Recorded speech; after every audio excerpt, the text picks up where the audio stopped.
ಖಾತಾಗಳಿಗೆ A ಖಾತಾ ಮಾನ್ಯತೆ ಕೊಡಲು ಆದೇಶ ನೀಡಲಾಗಿದೆ. ಈ ಬಗ್ಗೆ ಅಧಿಕೃತ ಆದೇಶ ಮಾಡಿದೆ ರಾಜ್ಯ ಸರ್ಕಾರ. ಕಾನೂನು ಬಾಹಿರ ಕಟ್ಟಡ ನಿರ್ಮಾಣ ತಪ್ಪಿಸಲು ಕ್ರಮ ಕೈಗೊಳ್ಳಲಾಗಿದೆ.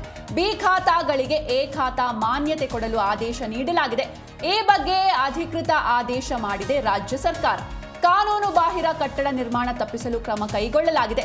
ಎ ಖಾತಾ ಪಡೆಯೋದಕ್ಕೆ ಇದ್ದ ನಿಯಮ ಜಾರಿ ಸಾಧ್ಯತೆ ಇದೆ.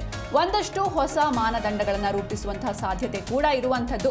ಇನ್ನು ಬಿ ಖಾತಾಗಳಿಗೆ ಎ ಖಾತಾ ಮಾನ್ಯತೆ ಕೊಡಲು ಆದೇಶವನ್ನ ನೀಡಿದೆ ರಾಜ್ಯ ಸರ್ಕಾರ. ಕಾನೂನು ಬಾಹಿರ ಕಟ್ಟಡ ನಿರ್ಮಾಣ ತಪ್ಪಿಸಲು ಈ ಕ್ರಮವನ್ನು ಕೈಗೊಳ್ಳಲಾಗಿದೆ. ಇನ್ನು ಎ ಖಾತಾ ಪಡೆಯೋದಕ್ಕೆ ಇದ್ದ ನಿಯಮ ಜಾರಿ ಸಾಧ್ಯತೆ ಇದೆ. ಒಂದಷ್ಟು ಹೊಸ ಮಾನದಂಡಗಳನ್ನು ರೂಪಿಸುವಂತಹ ಸಾಧ್ಯತೆ ಇರುವಂಥದ್ದು. ಮತ್ತು ಬೆಂಗಳೂರಿಗರನ್ನ ಉಸಿರುಗಟ್ಟುವ ವಾತಾವರಣದಿಂದ ಪಾರು ಮಾಡಲು ಬಿ ಖಾತಾಗಳಿಗೆ ಎ ಖಾತಾ ಮಾನ್ಯತೆಯನ್ನ ನೀಡಿದೆ. ಇನ್ನು 2009ರ ಅವಧಿ ಒಳಗಡೆ ನೀಡಿರುವ ಎ ಖಾತಾ ಮತ್ತು ಎಲ್ಲಾ ಸಾಮಾನ್ಯ ಖಾತೆಗಳು ಕಾನೂನುಬದ್ಧ ಅಂತ ಆದೇಶವನ್ನ ನೀಡಿದೆ ರಾಜ್ಯ ಸರ್ಕಾರ. ಆದೇಶ ಕಾಪಿಯಲ್ಲಿ ಮಾನದಂಡಗಳನ್ನು ಉಲ್ಲೇಖ ಮಾಡಿಲ್ಲ. ಇನ್ನು ಎ ಖಾತಾ ಮಾನ್ಯತೆ ಪಡೆಯೋಕೆ ಬಿ ಖಾತಾದಾರರು ಶುಲ್ಕ ಕಟ್ಟಲೇಬೇಕು. ಗ್ರೇಟರ್ ಬೆಂಗಳೂರು ಆಡಳಿತ ಮತ್ತು ಅದರ ಅಂಗಸಂಸ್ಥೆಗಳು ಆದೇಶ ಪಾಲಿಸಲು ಸೂಚನೆಯನ್ನ ನೀಡಲಾಗಿದೆ.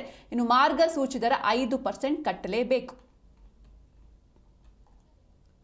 ಇನ್ನು ಬಿ ಖಾತಾಗಳಿಗೆ ಎ ಖಾತಾ ಮಾನ್ಯತೆ ಕೊಡಲು ಆದೇಶವನ್ನ ನೀಡಲಾಗಿದೆ. ಈ ಬಗ್ಗೆ ಅಧಿಕೃತ ಆದೇಶವನ್ನ ಮಾಡಿದೆ ರಾಜ್ಯ ಸರ್ಕಾರ. ಕಾನೂನು ಬಾಹಿರವಾಗಿ ಕಟ್ಟಡ ನಿರ್ಮಾಣ ತಪ್ಪಿಸೋದಕ್ಕೆ ಕ್ರಮವನ್ನು ಕೈಗೊಳ್ಳಲಾಗಿದೆ. ಇನ್ನು ಎ ಖಾತಾ ಪಡೆಯೋದಕ್ಕೆ ಇದ್ದ ನಿಯಮಗಳ ಜಾರಿ ಸಾಧ್ಯತೆ ಇದೆ. ಒಂದಷ್ಟು ಹೊಸ ಮಾನದಂಡಗಳನ್ನು ರೂಪಿಸುವಂತಹ ಸಾಧ್ಯತೆ ಕೂಡ ಇರುವಂಥದ್ದು. ಇನ್ನು ಬೆಂಗಳೂರಿಗರನ್ನ ಉಸಿರುಗಟ್ಟುವ ವಾತಾವರಣದಿಂದ ಪಾರು ಮಾಡಲು ಬಿ ಖಾತಾಗಳಿಗೆ ಎ ಖಾತಾ ಮಾನ್ಯತೆಯನ್ನು ನೀಡಲಾಗಿದೆ.